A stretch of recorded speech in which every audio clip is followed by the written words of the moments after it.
She kissed me on the cheek and she laughed because she got lipstick on me again. And she was always doing that. And I sort of went, oh, and rubbed it off. And she walked out the back door. She just said, bye. And I said, bye back. And I said, don't be late for your dinner. And she was gone.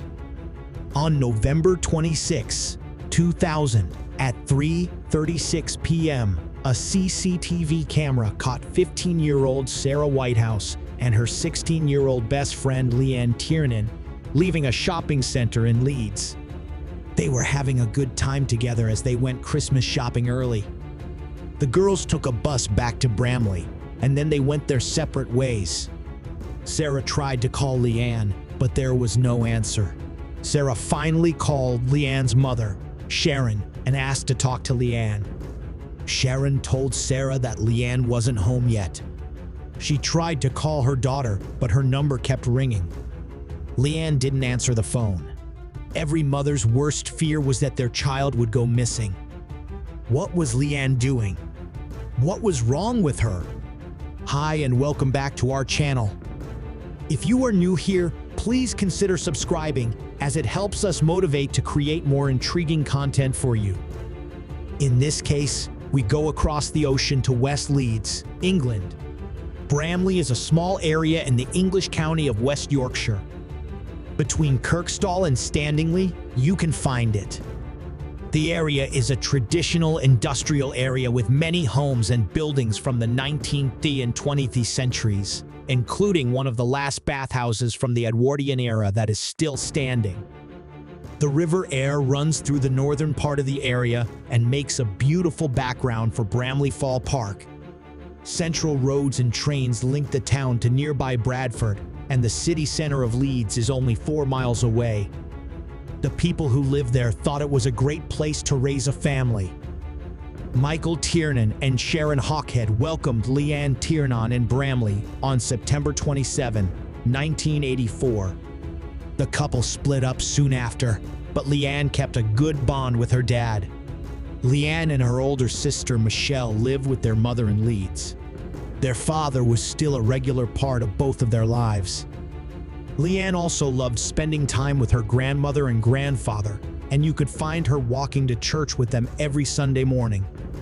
She loved chocolate so much that an uncle called her chocolate chip niece. Leanne was a student at West Leeds High School. She liked to have fun and had been very busy studying for her GCs. Sarah Whitehouse, who was 15-year-old, enjoyed spending the day with her best friend, which was a nice change of pace. The two were going to go to Leeds to do some Christmas shopping early. The morning of November 26, 2000 was bright and clear. After going to church with her grandma, she went home to get ready for her shopping trip with Sarah. Leanne wore a ribbed polo-neck sweater in black and white, black pants, and black ankle boots. She put on her blue jacket on top of that. She did a French twist on her hair, which was her favorite style, kissed her mom, and then went to meet Sarah. The two got on a bus and went to Leeds' city center. By late afternoon, they had finished shopping and got on the bus to go back to their home in Bramley. Around 4:50 that afternoon, the two friends got off the bus and walked a short distance to Sarah's house before going their different ways. Sarah watched Leanne walk toward Howley Gill. It was a shortcut through a wooded area with no lights. Her mom had told her not to take it at night, but there was a lot of light, so Leanne felt safe walking on the public sidewalk. It should have only taken her 20 minutes to walk home, but when Sarah called Leanne's house at 5:20 p.m. to talk to her, she was surprised to hear that Leanne still hadn't come home. Sharon immediately called Leanne's cell phone to inquire about her whereabouts, but there was no response. She persistently attempted to reach her by dialing the number repeatedly. The phone had initially rung a few times before being turned off. It was revealed that Sarah was the one who wanted to speak to Leanne. Leanne informed Sarah that I had not yet returned. A cell phone was discovered, and it rang approximately 20 times. It was believed that their conversation had ceased. At 7 o'clock that night, Sharon contacted the police to report that her daughter had gone missing. That night, the family went to a nearby church to borrow flashlights so they could look around. All night long, people called out for Leanne, but neither Leanne nor anyone else answered. West Yorkshire police started looking for the teen right away. The search was led by Detective Superintendent Chris Gregg. It was not easy to search there. There were more than 700 homes, open spaces, woods, waterways, drainage shafts, and wells. There are many places a teen could hide. They had a lot of work to do, but they were determined to get Leanne back home safely. Helicopters flew above as clothed police officers and search dogs went from house to house searching. To protect any possible proof, trash collection was stopped in the area. After a week, Leanne was still nowhere to be found. With the help of Leanne's 19-year-old sister Michelle and her best friend Sarah, police were able to figure out what she did in her last hours. Michelle wore the same clothes that Leanne had worn and walked the same route that her sister had been taking when she went missing.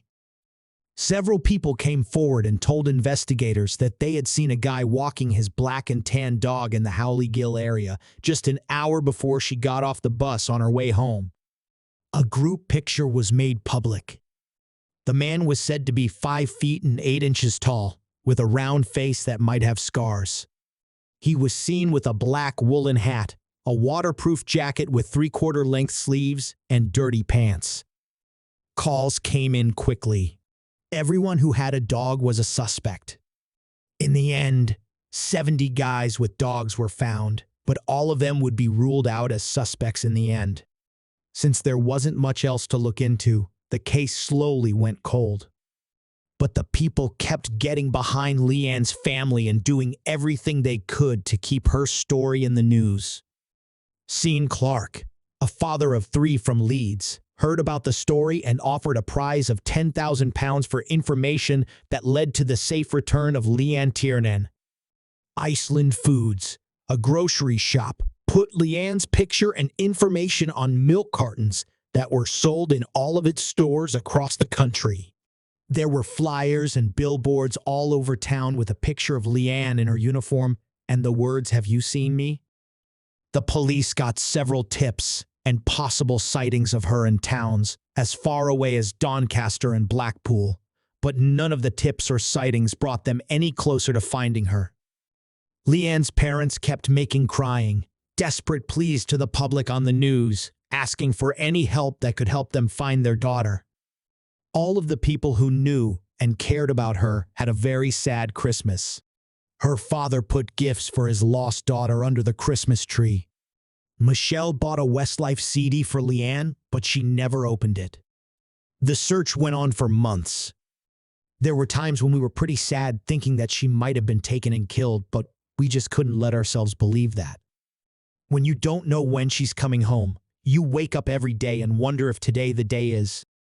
In the end, more than 2,000 houses, sheds, and other buildings were searched in Leanne's area and along the route they thought she took on her way home from shopping. Police took DNA samples from more than 140 guys in the area and carried out search warrants in different parts of Leeds, but they were still unable to find out where the young girl was. Her family and friends didn't give up hope that she would come home safely, but on August 20, 2001, 9 months after she went missing, a terrible discovery in the woods ended all hopes of finding the girl alive. The cops called to say they had found a dead body in North Yorkshire. On August 20, 2001, Leanne was found.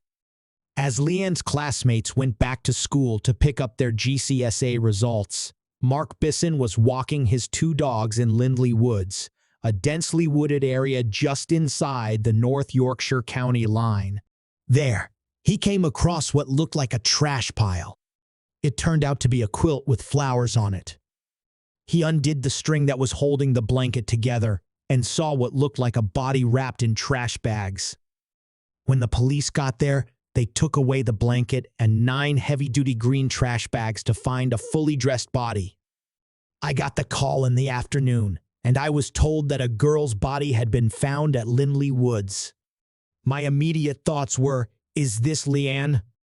Its hands had been held to the back with 3 yellow cable ties. The leather dog collar secured tightly around the neck was loosened, and investigators pulled away the black garbage bag over its head to find the decomposing face of a young woman. At the time when they first found out, they couldn't really tell us exactly how she died, but just said that it looked like strangulation. This was not the first time a body had been found in that location. Back in 1992, the body of Yvonne Fitt had been found in the same area. Her killer had never been caught. The detectives hoped this case would not end out the same way. Using fingerprints, they were able to identify the body as that of the missing teenager Leanne Tiernan. An autopsy would reveal that she'd been strangled to death with a plastic cable tie. The missing person search had just escalated to murder. Authorities were confident that the murderer was local. For one, Leanne's body was found about 16 miles from where she was last seen. Also, the yellow cable ties that were used to bind her hands had come from the British postal system and were used by the Royal Mail or Parcel Force. Finally, the green garbage bags that Leanne had been wrapped in came from Morrison's, a well-known grocery store chain, 2 of which were in the area. DNA samples were collected from family members, friends, and known sex offenders from the area as they hoped that they might find a match. They also conducted a fingertip search in the dense woodland area where Leanne's body had been buried and expanded this to cover an area of over 20,000 square meters. On September 28, the day after what should have been Leanne's 17th birthday, she was buried at Sanford Methodist Church in Bramley, Leeds. The church where Leanne had been baptized as a newborn was filled with hundreds of mourners, many of them spilling out into the streets to celebrate her life and upbeat spirit. They all wore vibrant colors. Leanne's mother, sister, and best friend were joined by other friends to carry the white coffin into the modest church. A floral tribute with the words "Night Night Baby" was brought into the service, while the song "November Rain" by the American rock band Guns N' Roses played. The congregation joined in singing the teenager's favorite hymns. It was expressed that she was going to be missed dearly, as she was such a lovely little baby. In the crowd was Detective Superintendent Chris Craig. He had led the search for Leanne and had hoped to reunite her with her family. As he watched the coffin taken to the nearby Hilltop Cemetery where she would be laid to rest, his resolve to find who had killed her and bring them to justice grew stronger than ever. The investigators were still stumped about where Leanne's body had been found. It was an area that had been searched rigorously. Her body also didn't show the signs of a 9-month decomposition. Her hair was still pulled in the same ponytail with the same hair tie and hair clip as when she'd gone missing. After conducting a test on samples of her cardiac tissue, the medical examiner concluded that she'd been killed on the day she was kidnapped, and her body had been kept in cold storage for months. A few weeks before she was found at the dump, the killer had attempted to dispose of her body by leaving her in a common dump area shrouded in the duvet. The killer likely hoped that her body would be taken to the dump. He was wrong. The best part was that he'd hidden the body so well that a ton of forensic data and DNA had been retained. Authorities hoped for a swift break that would enable them to find the murderer. Their hope was dashed when results came back that no DNA had been found on her body. Investigators found dog hair on Leanne's clothes. They thought they could get a DNA profile for the pet and find the killer that way.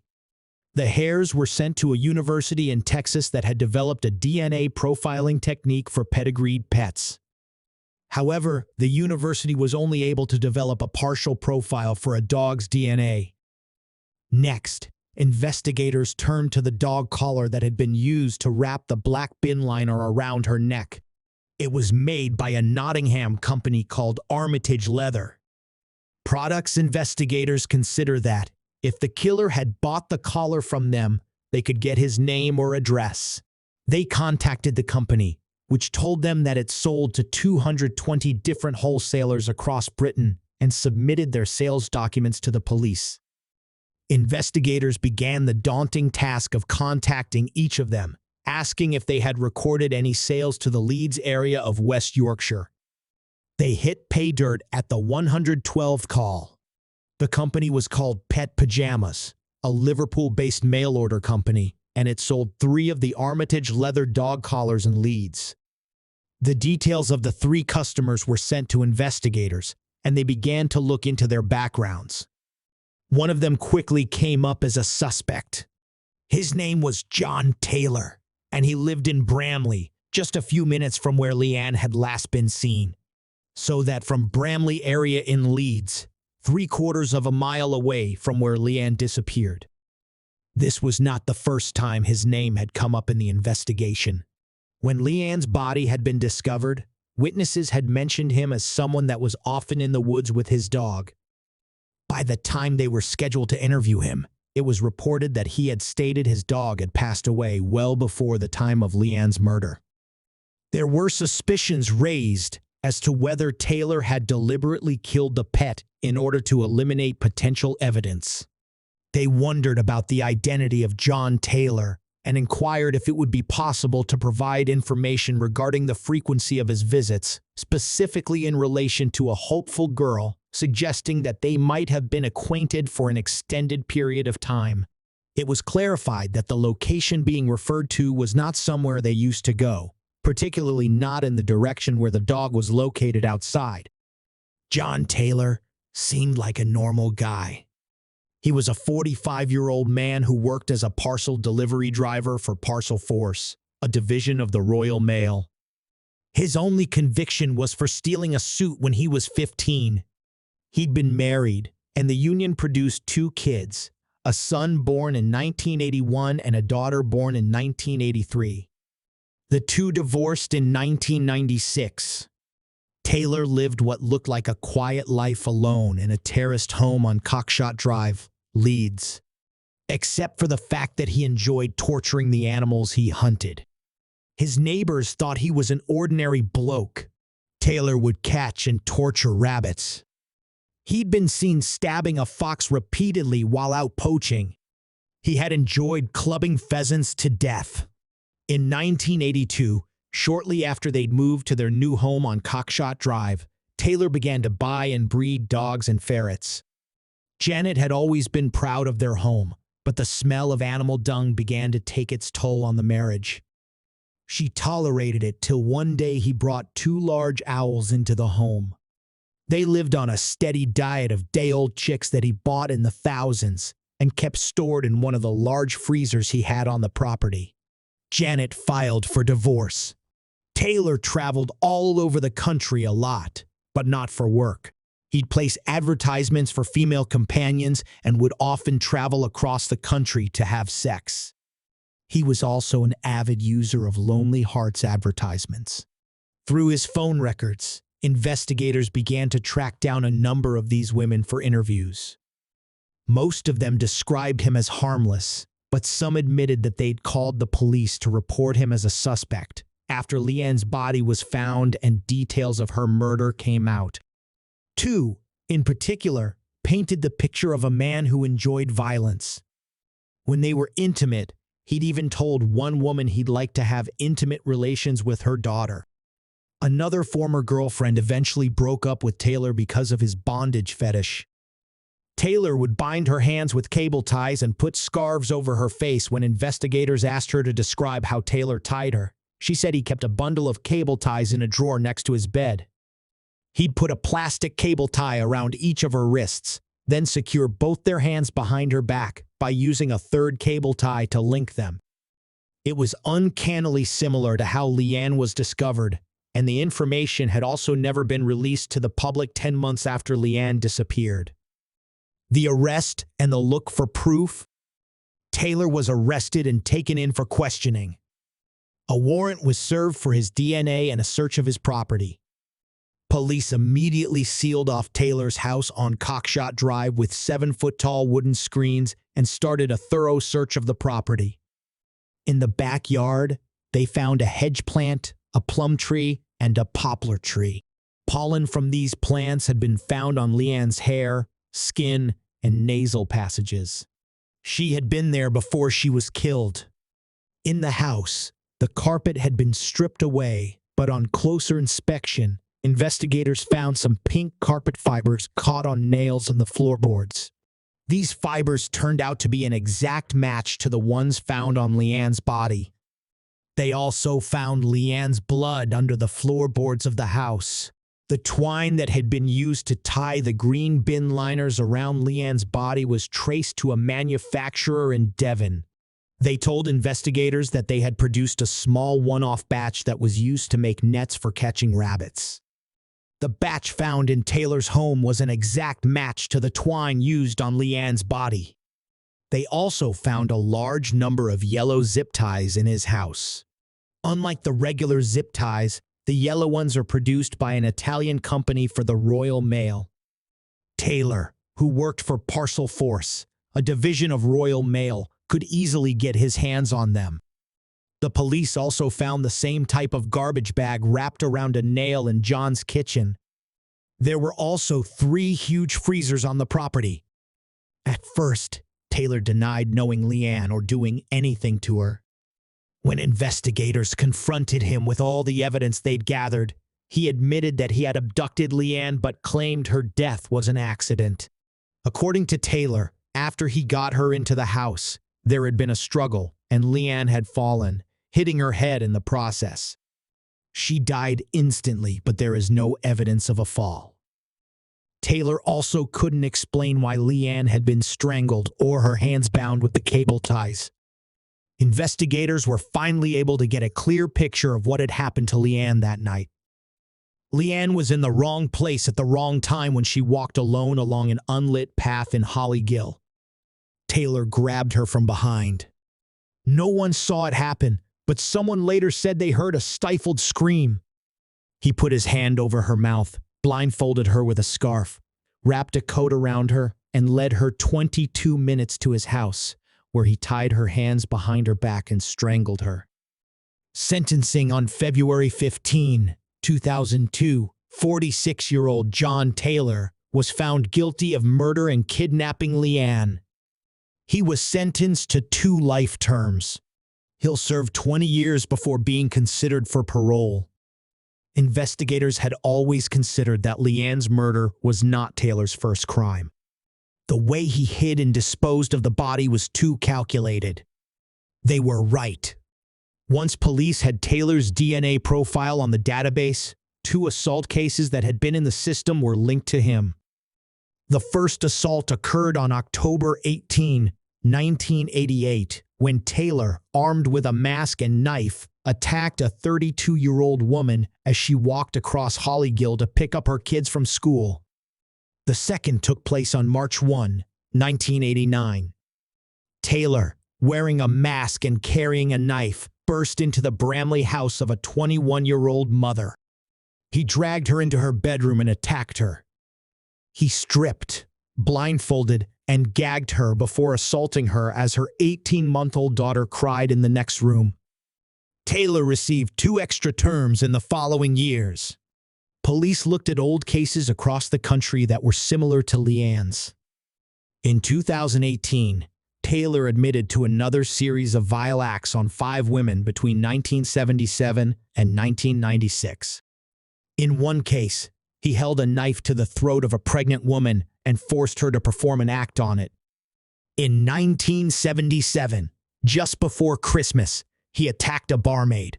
He was sentenced to life in prison. Taylor has been named a suspect in nearly 10 reopened cold case murder investigations. The murder of 33-year-old Yvonne Fitt, who was found in a shallow grave just 100 yards from where Leanne's body was dumped in 1992. 13-year-old Lindsey Clancy, who vanished after leaving home to run an errand. She lived less than 20 miles from Taylor's home in Bramley. Her body was found 5 months later in a canal. Deborah Woods, who was found on fire at Elite's railway station. She was found wrapped in bin bags and bedding after being kept in cold storage. Rebecca Hall, a prostitute who was found dead in Bradford. and many more. There are still many questions about just how many more murders and assaults Taylor might have gotten away with and just how far back he might have started. How did he evade capture for so long? And that's it for this episode. On December 3, 1957, it was a quiet Tuesday night in Sycamore, Illinois. Maria, who was 7, and Kathy, who was 8, had a good time playing in the first snowfall of the season. As they laughed and played duck the cars, they were blissfully unaware of the risk that was close by. The young man moved toward them and used his charm to get into their small group. In the next few seconds, their lives and the lives of their families would change in ways that would never be the same again. Who was the stranger, and what was he up to? People think Sycamore is a good place to live and raise a family because it is cheap.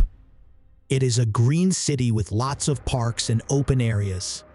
Like other towns, Sycamore has some crime, but the number of crimes has gone down over the last 10 years. But the Sycamore in 1957 was nothing like what we see now. Back then, writing rude things on the streets was the worst crime. The disappearance and death of Maria Rudolph, who was also known as Maria Rudolph, was a crime that shocked all Americans. Today, we'll look at this story in more detail. Michael and Frances Rudolph had a daughter named Maria Elizabeth Rudolph. She was born on March 2, 1950.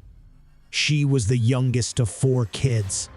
Her older sisters and brother were both named Pat and Chuck. She lived with her family in Sycamore, Illinois. Her father worked in a plant, and her mother took care of the family at home. Maria was the youngest, so her family spoiled her. People were naturally drawn to her because of her easy smile, brown eyes, and tinkling laugh. She was also a very nervous child. Her mother said that when she got into trouble, she would get hysterical. Maria was a very responsible child who went to Sunday school every week. Maria went to Sycamore's West Elementary School and was in the 2nd grade there in 1957. The 7-year-old was a good kid who did well in school and made lots of friends. Her teachers said that she had big brown eyes that showed a lot of emotion and a loud, happy laugh. Her best friend was 8-year-old Kathy Sigmund, who lived next door. Both girls were good friends. Every day, they walked to and from school, and they often hung out at each other's homes. It was the first snow of the season, and both girls were excited about the holidays coming up. On December 3, 1957, Maria and Kathy both spent the afternoon at Maria's house making paper snowflakes. At about 5 o'clock, Kathy left to have dinner with her family at home. The people in Maria's family sat down and got ready to eat. Maria, on the other hand, wasn't really hungry, so after she ate just enough, she asked her parents to let her go outside. In 1957, Maria lived in an area that was thought to be very safe. People didn't lock their doors, and it wasn't normal for people to be robbed. Maria's folks let her go outside even though it was dark. She then called Kathy's house to ask if she could play in the snow with her. Both girls met at the corner of Center Cross Street and Archie Place, near a big tree. They chose to play a game called Duck the Cars, in which they would hide behind a tree whenever they saw headlights coming. A young man caught their attention while they were playing this game. He went up to them and told them his name was Johnny. He told both girls that he was 24 and single. He then asked them if they liked dolls and riding on people's backs.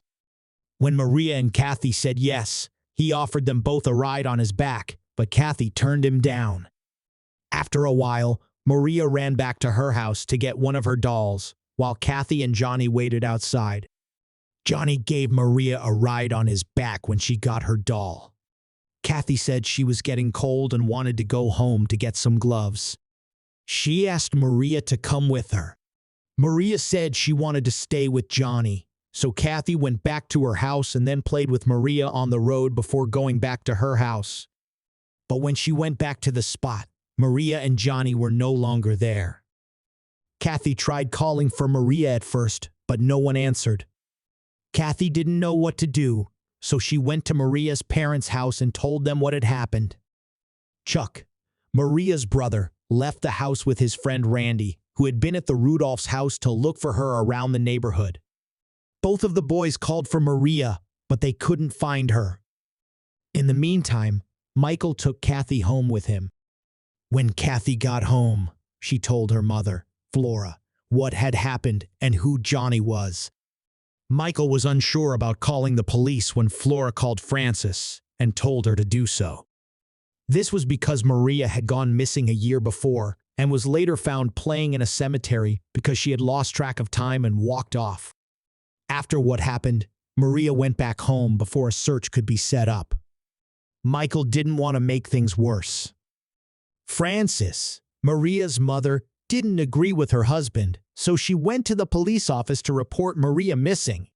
At first, Chuck didn't care as much about finding Maria because he thought she would come home when she was tired and scared.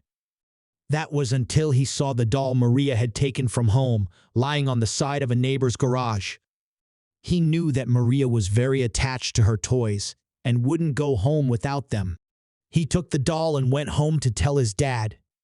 The find scared Maria's family, and within an hour, a group of armed police officers and civilians went looking for Maria. They went door to door and called out for Maria as they looked in alleys and parks. There were a lot of people who helped look for Maria and the man they called Johnny. The women helped out by making coffee and sandwiches to give to the people who were searching. Even though they looked for Maria and Johnny for hours, they couldn't find them, but no one had given up yet. As the search went on, the cops asked Kathy what she thought happened that night before Maria went missing. Kathy told the cops what she had seen happen when Maria went missing. She was able to describe him to the cops. Kathy said that Johnny had light hair, was in his early 20s, had a gap between his front teeth, was tall, had a thin chin, and was wearing a sweater with green, blue, and yellow stripes. The next day, the absence of Maria and Johnny made the front page of the local paper. Articles talked about both Maria and the person who is thought to have taken her. Maria's parents went to the media to get the attention of the person who had taken Maria. Through interviews, they begged the person who took their daughter to give her back. Frances, Maria's mother, told her to stay cool and that they would all be back together soon. Police kept looking for Maria on the ground by looking in car trunks and garages. Every home in the town was looked through, but nothing was found. After 2 days, the FBI joined the search because people were getting worried that Maria might have been taken to another state.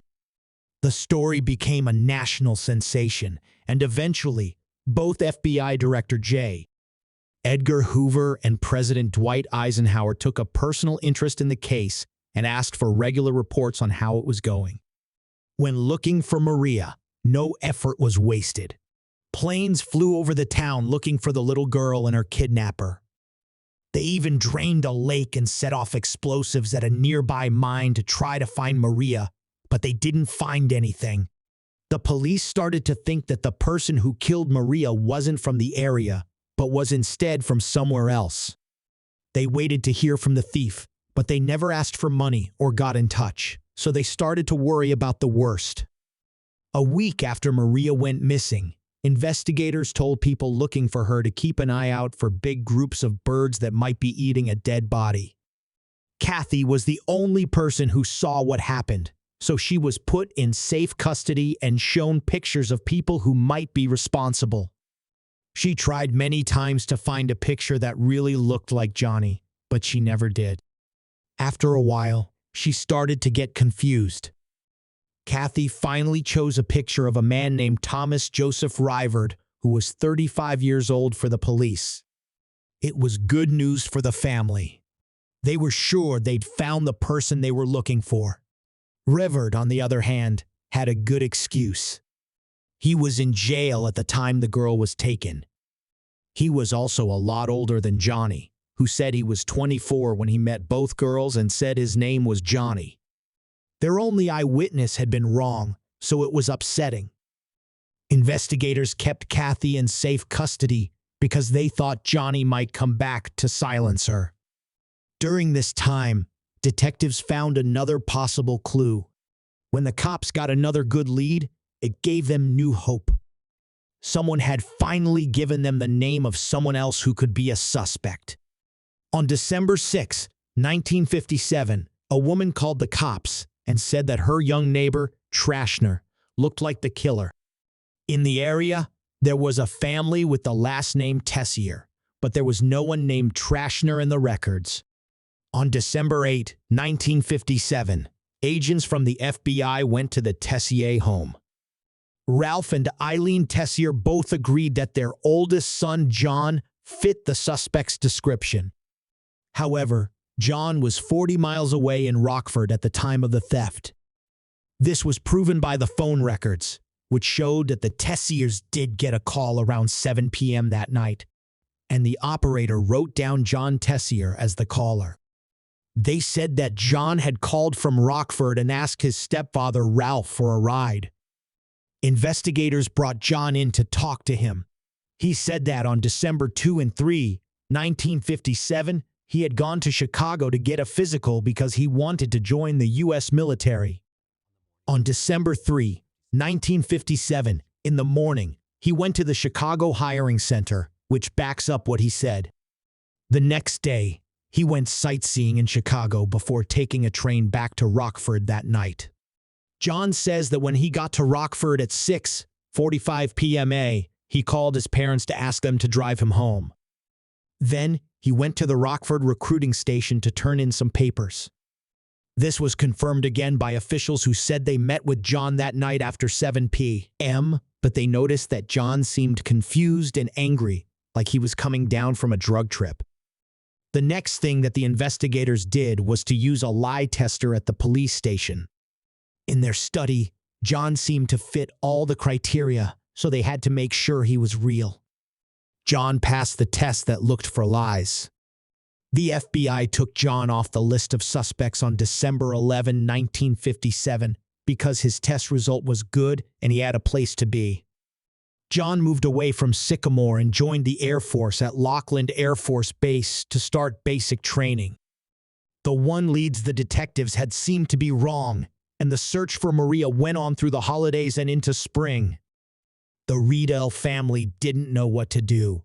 They weren't sure if they should keep hoping that Maria and the person who took her would be found. On April 26, 1958, the finding took a sad turn. A couple that was looking for mushrooms near Woodbine, Illinois, and found bones near a downed tree. At first, they thought it was from a small animal or a dog. When they looked more closely, they saw that it was the body of a young kid. Still on the body were a shirt, an undershirt, and white socks.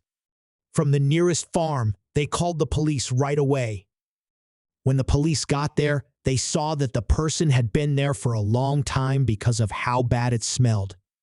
James Furlong, who was the sheriff at the time, told crime scene investigators to take pictures of the general area but not of the child. He didn't want these pictures to get out to the press in any way. Investigators already had a good idea who the body might belong to. After doing an autopsy, they used Maria Rudolph's dental records, the shirt she was wearing, and a lock of her hair to be sure. She was found 5 months later, more than 100 miles from where she lived in Sycamore.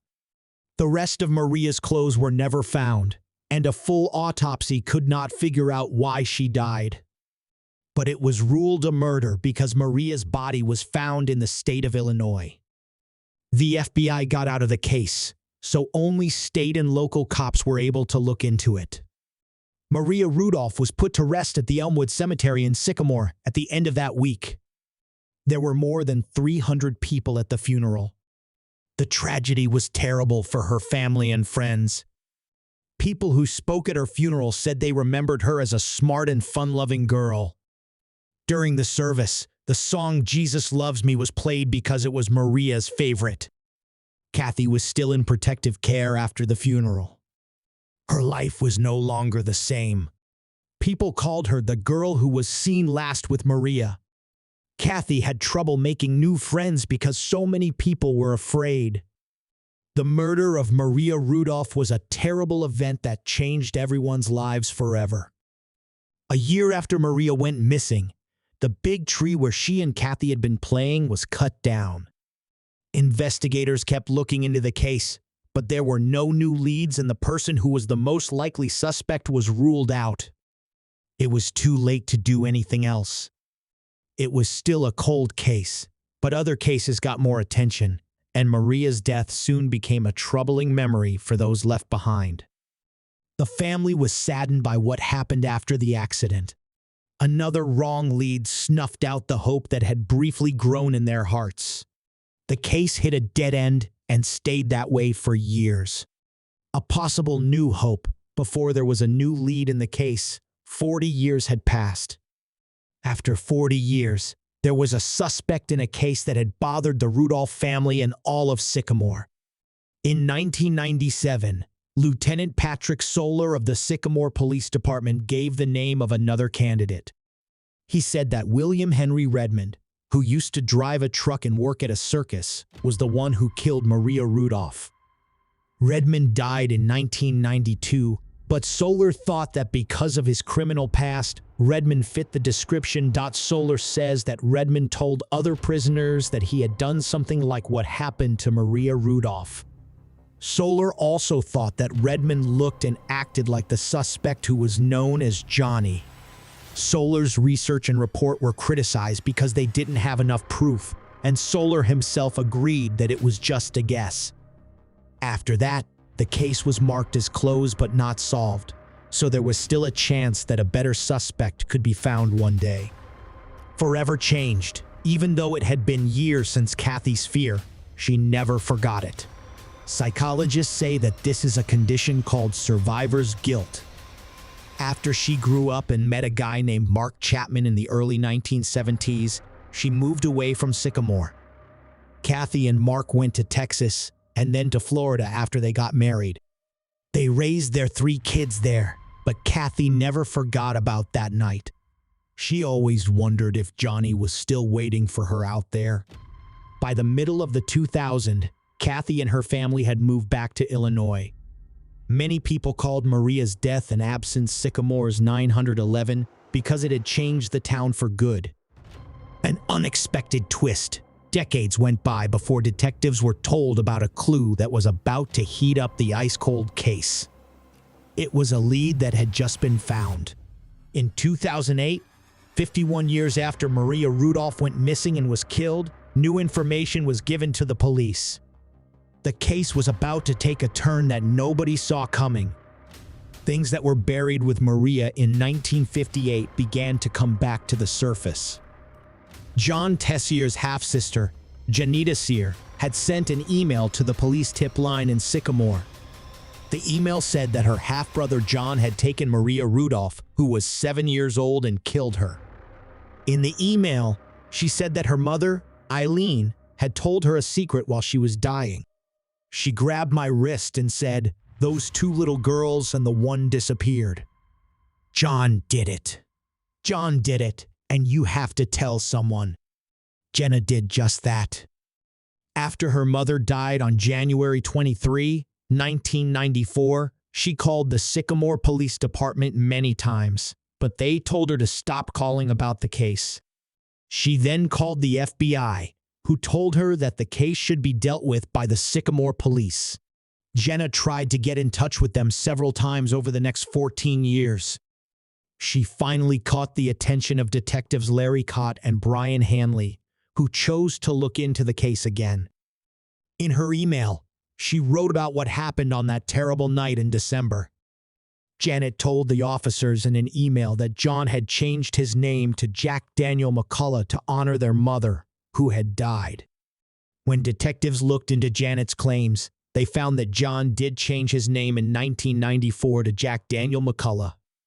Now it was time for them to start looking into who Jack McCullough really was on their own. John Cherry was born on November 27, 1939, in Belfast, Northern Ireland, and became Jack McCullough.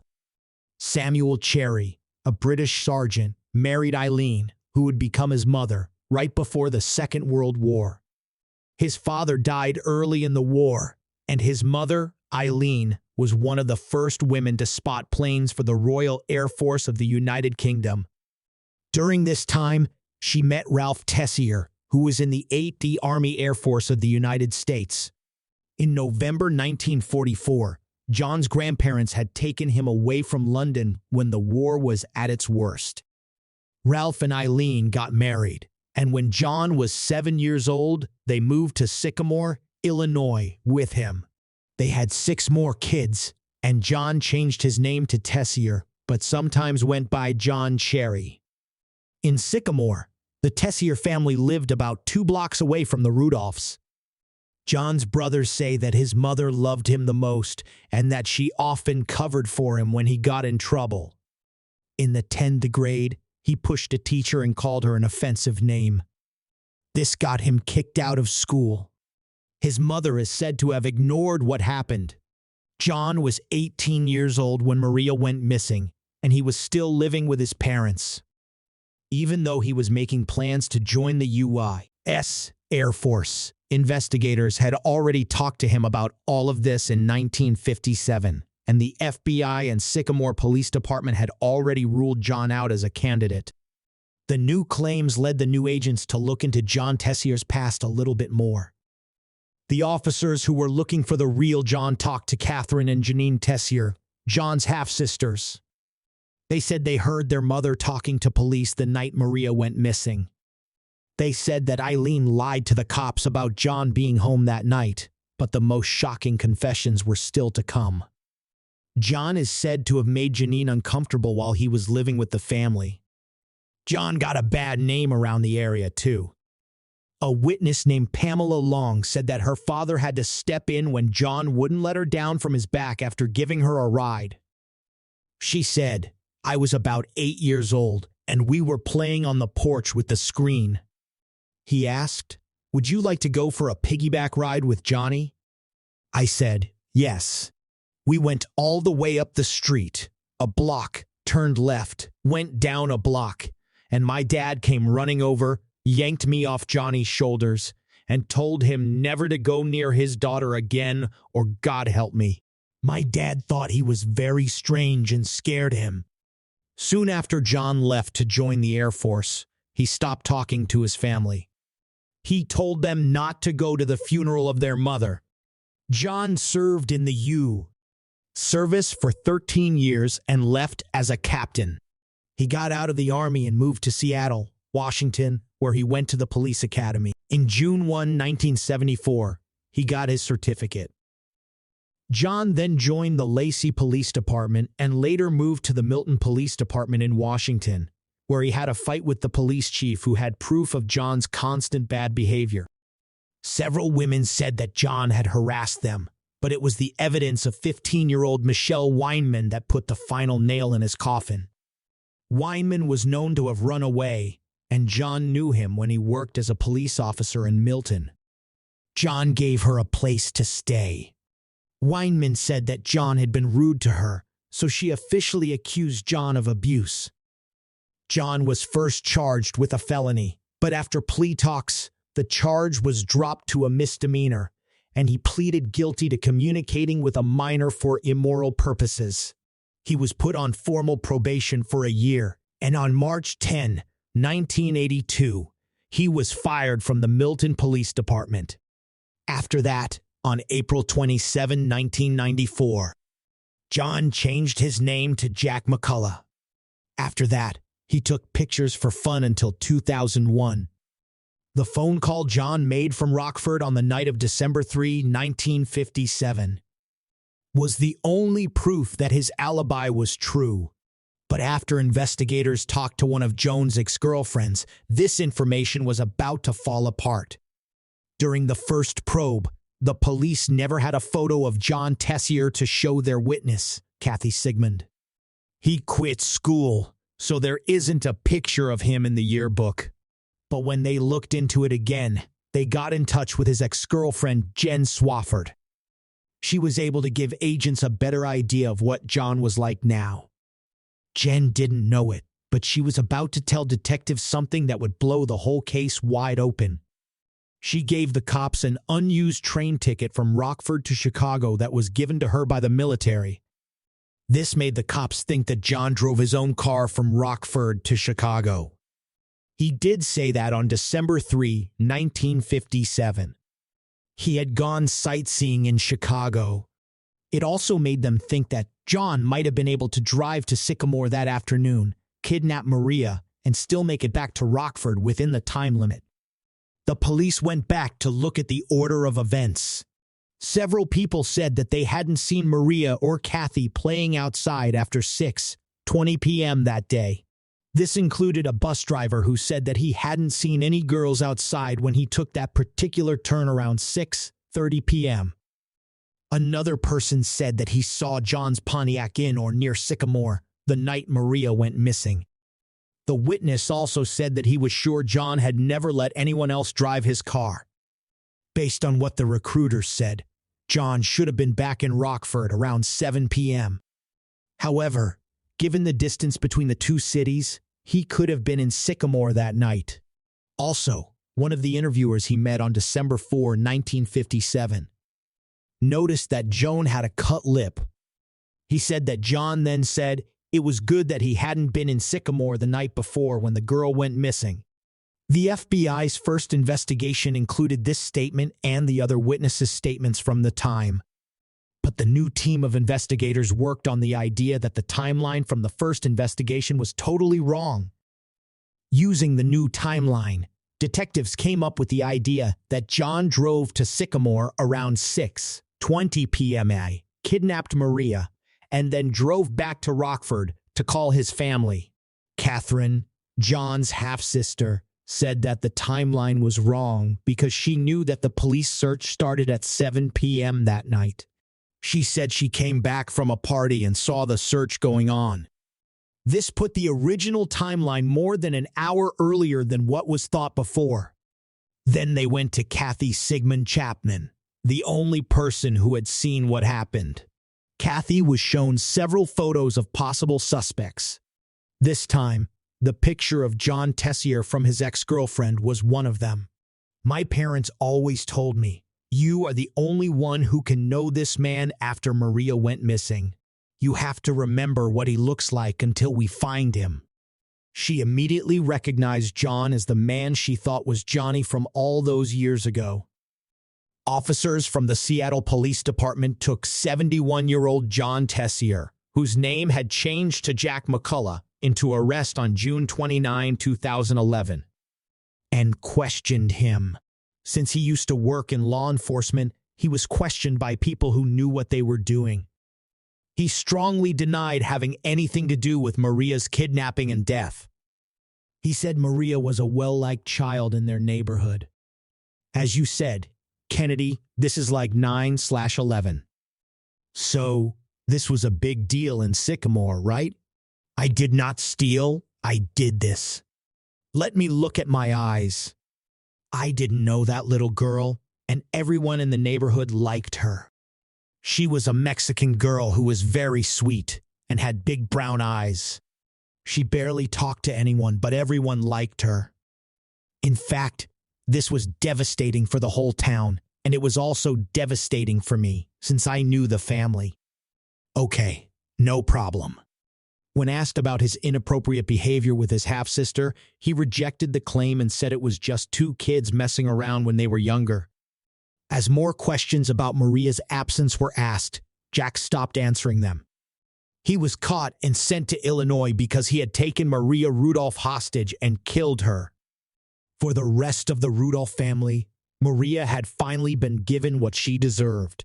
I don't care that Jack is in jail because I know in my heart that he is guilty.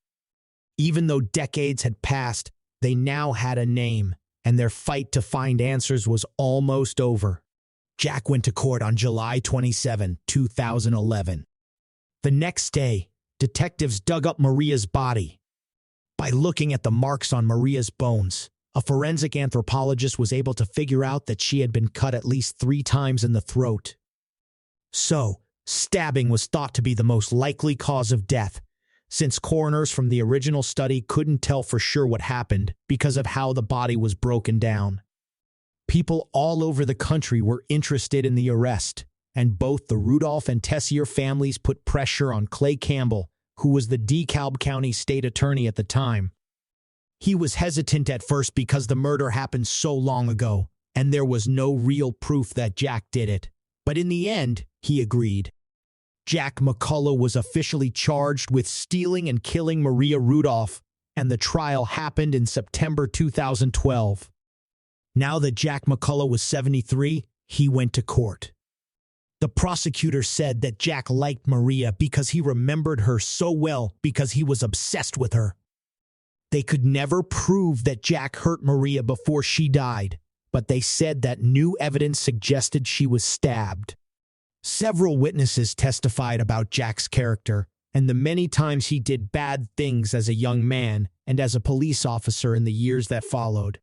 3 prisoners also spoke, and each of their stories was different, especially when it came to how Maria was killed. One woman said she was strangled with a wire, and another said she was covered so she wouldn't scream.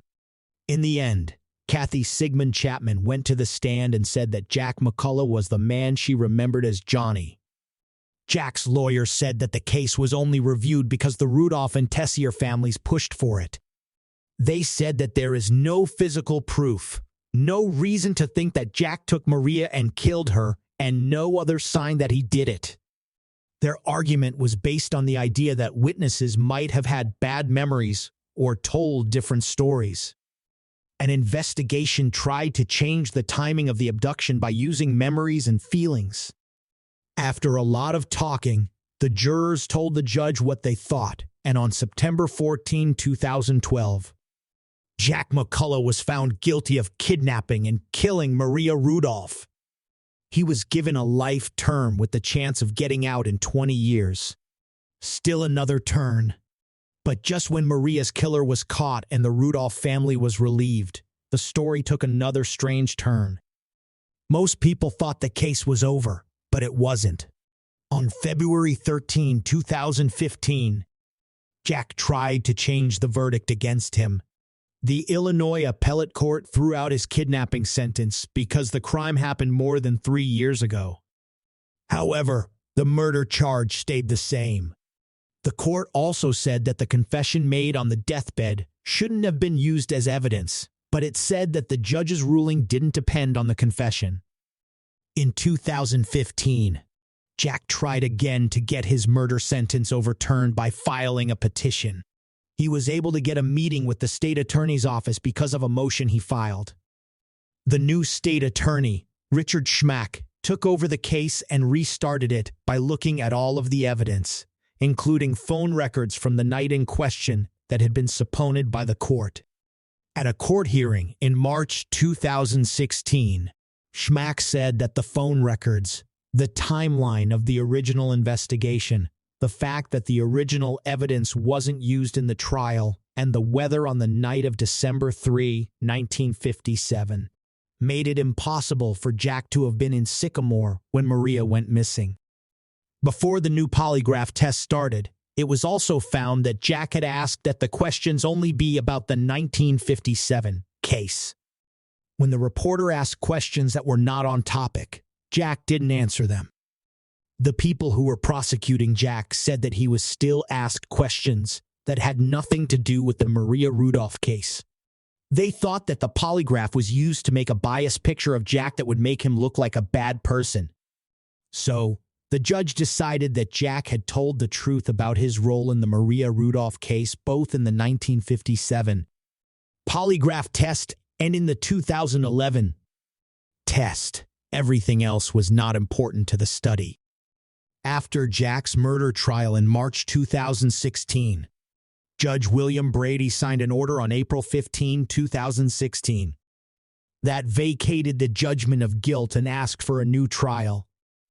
These new factors may not have added up to a reasonable chance of a different outcome, but when taken together and agreed to by the state, which means that both sides agree that these allegations are true, the court believes the defendant has met his burden under both the post-conviction petition and the 21,401 petition, and it will grant the request for a new trial.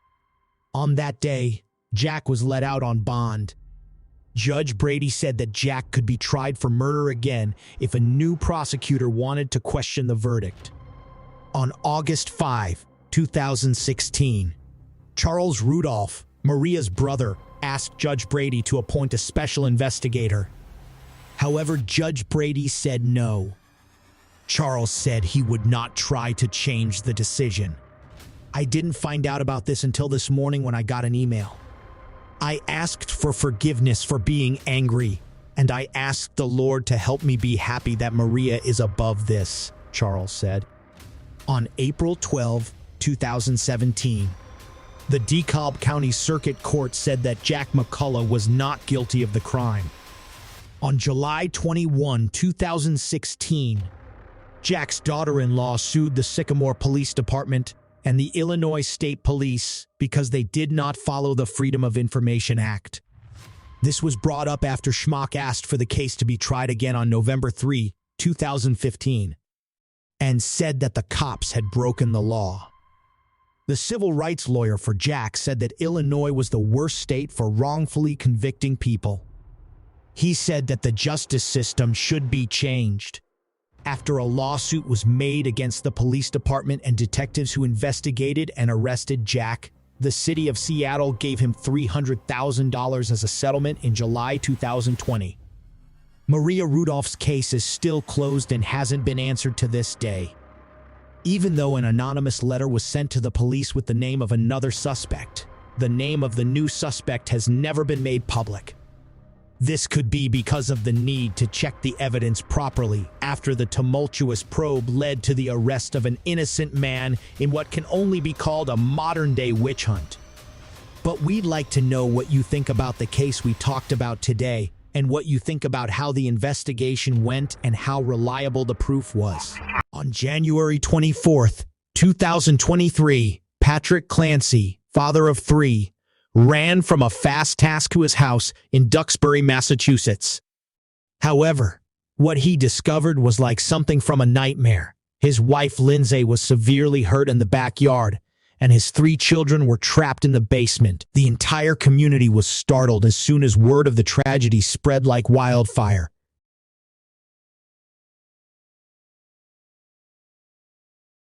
And as the investigation continued, it became clear that the truth was far more frightening than anyone could have anticipated. What may have happened in the brief period of time that Patrick was away? What mysteries did the Clancy family harbor in private? Let's begin this problem right away without further ado. There are roughly 16,000 residents in the small seaside town of Duxbury, Massachusetts. It is on the seashore and about 35 miles southeast of Boston. Historic sites and homes that appear like they belong in New England are 2 of Duxbury's most notable features. The community also includes a number of lovely parks and outdoor leisure areas, including Duxbury Beach, where visitors may enjoy boating, swimming, and fishing. Overall, Duxbury is a charming and picturesque town with amenities for all residents.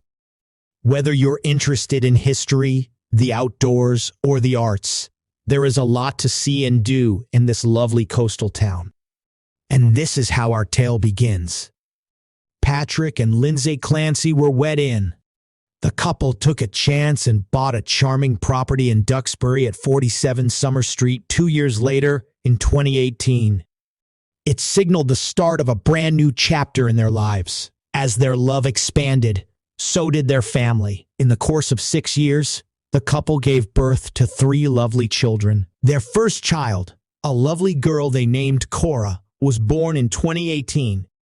A lively baby boy called Dawson entered their household 2 years later. But the story didn't end there. Callan, a baby boy, gave the Clancy family a new reason to smile on May 26, 2022. Mr. and Mrs. Clancy's children were a lovely blend of diverse personalities, and their journey together was nothing short of miraculous. For instance, Cora was a lovely girl with a kind heart. She routinely examined her younger brother Callan since she aspired to become a doctor and a mother. Her parents' hearts melted at this. Dawson had broad, brown eyes that sparkled with warmth and compassion. He was always willing to let others play with his toys and had a good sense of humor. The youngest of the Clancy children, Callan, was the epitome of a content infant. He never wept and had a smile on his face ever since birth. Because of this, his parents affectionately referred to him as Happy Callan. Patrick and Lindsey made the best parents ever. They had a great deal of love and care for their children, and they didn't allow anything stand in their way because she paid special attention to every aspect of her children's lives. Lindsey was the ideal mother. Lindsey worked as a labor and delivery nurse at Massachusetts General Hospital. Although she was accustomed to caring for others, her love for her children reached no bounds.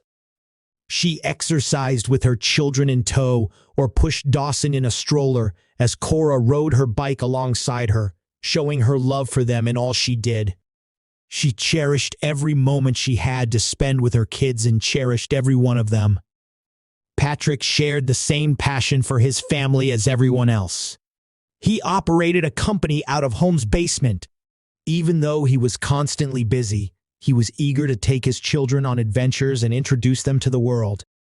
From scooting through the park to skiing down the hills, this devoted father did everything with his children. He never took for granted the fact that his children were the most significant aspect of his life. He enjoyed watching them succeed and grow, and he was certain that his love for them would only grow with time. At first glance, it appeared that life was going smoothly for the Clancy family. They were loving, healthy, and happy until catastrophe arrived without warning, about to change everything in an instant.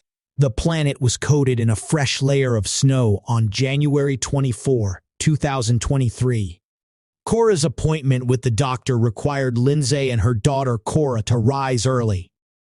Lindsey, who had been on maternity leave ever since the birth of her youngest son Callan, was very worried about the well-being of her daughter. After their meeting, Lindsey and Cora returned home and met Dawson in the snow. They played and laughed while creating a lovely snowman in the snow. Lindsey captured the joyous moments on camera and showed her mother and husband. The day passed swiftly, and as the afternoon got underway, she used the internet to research how long it would take to drive to Plymouth's 3V Eatery. Later, at 4:47 p.m. she dialed the Kingston CVS pharmacy to inquire about the children's Miralax, a medication that aids youngsters in using the restroom. The manager informed her that they didn't have it in store but offered other alternatives.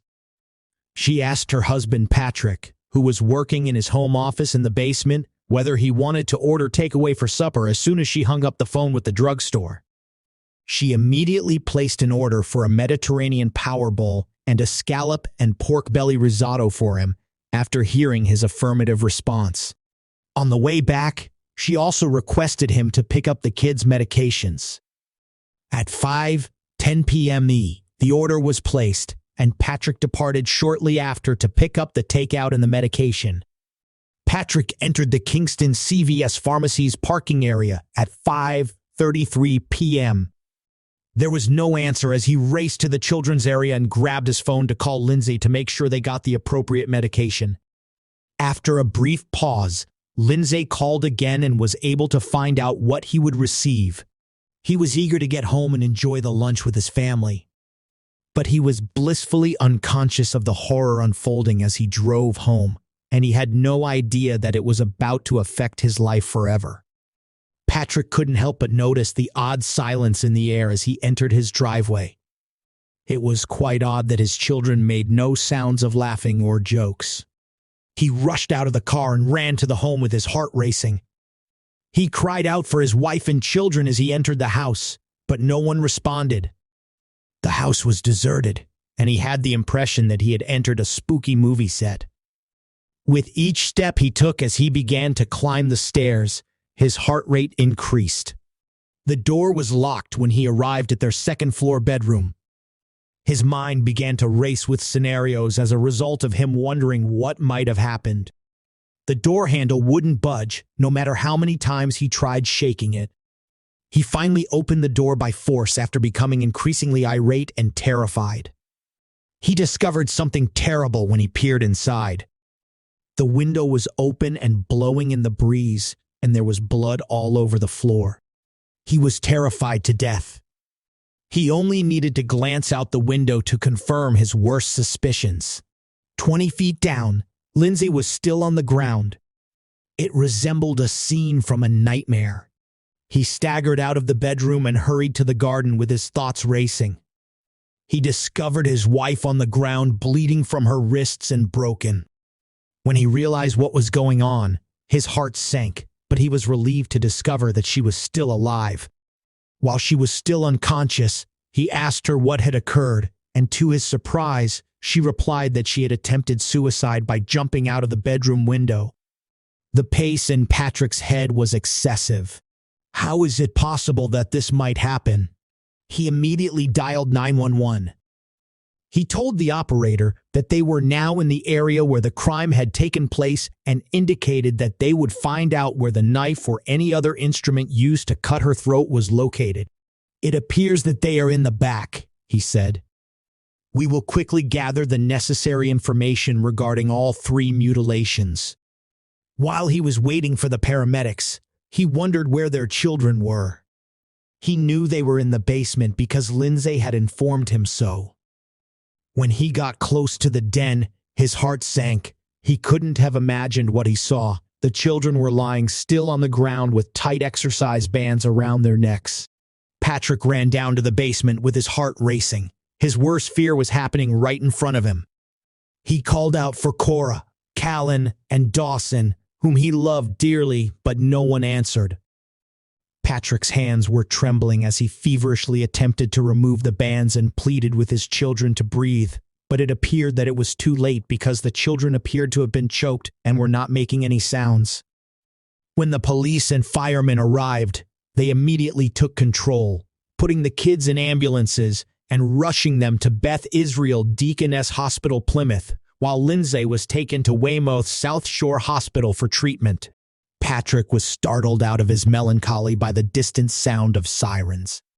At 7:28 p.m., when the doctors informed Patrick that Cora and Dawson had passed away, his entire world came tumbling down. His heart broke into a million pieces, and it was difficult for him to deal with the terrible thing that had happened to his family. Patrick watched the clock as he waited for news about his family, praying for the safety of his children, and his heart was full of sadness and fear. Despite the fact that Callan was in critical condition, doctors were able to revive him, and he was quickly transported to the Boston Children's Hospital by medical flight. Despite the fact that he was in terrible condition, the medical team continued to work tirelessly to save his life. On January 25, 2023, the day after the tragic incident, the police issued an arrest warrant for Lindsey, who was charged with 2 counts of murder and 3 counts of strangulation. Patrick clung to the hope that his youngest child would survive the nightmare and bring light back into his broken world. People couldn't comprehend how a mother who appeared so normal could kill her own children. But as the inquiry progressed, it became evident that Lindsey had a hand in the deaths of her own children. People in the once calm community continued to mourn the loss of innocent lives and struggled to come to grips with what had happened, while Lindsey remained asleep in the hospital in the midst of all the drama. The 8-month-old's brain damage was too severe to be fixed, and the damage that the exercise band around his neck did to his small body was too much for him to handle. It was a terrible event that shook everyone to their core. Lindsey, who hadn't been awake for days, finally opened her eyes at 11:18 a.m. on January 27, 2023. On January 28, 2023, Patrick finally had the courage to speak up, and his heartbreaking post on the family's GoFundMe page made thousands of people feel a lump in their throat. He wrote the post because he was devastated by the loss of his 3 beautiful children, and he talked about the unimaginable pain and shock he was feeling, and how, without his children, who were the most important people in his life, he would be lost.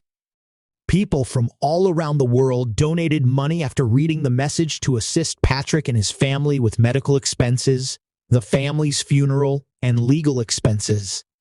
On February 6, 2023, Lindsey called her husband while a renowned psychologist named Dr. Paul Ziesel was present to ascertain how Lindsey was feeling. During that call, Lindsey revealed a shocking secret that shocked everyone.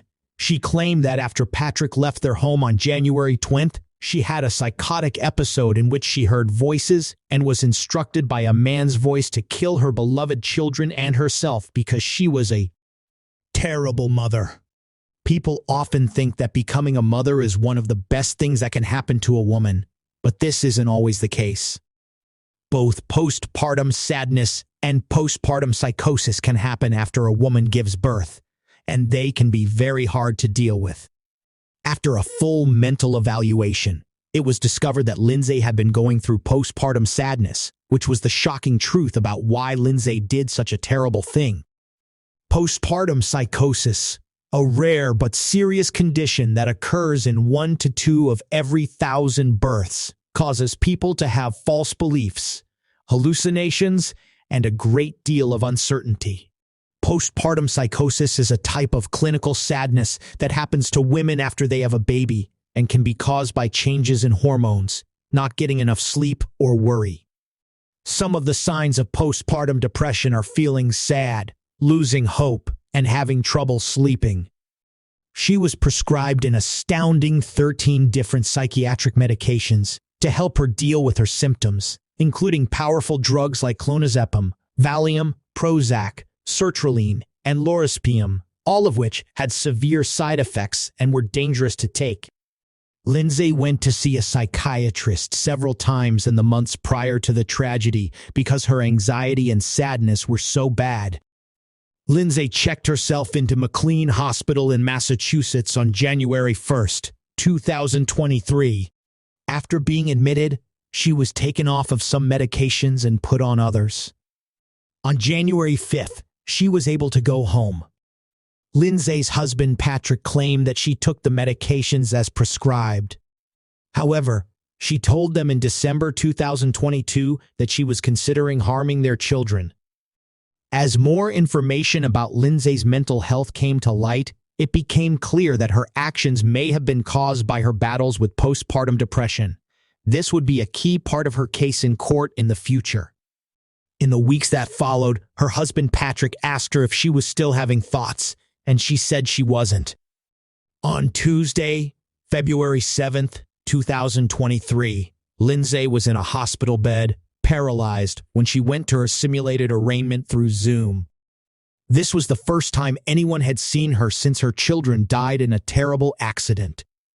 When the camera got close to Lindsey's pale face, the neck brace and mask almost made her look like a different person.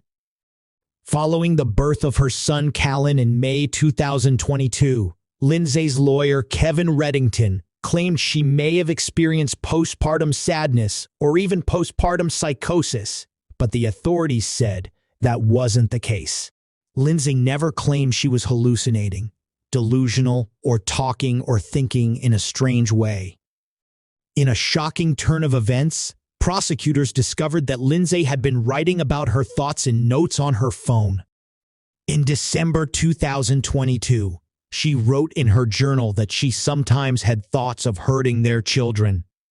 She also told her husband that she had these ideas.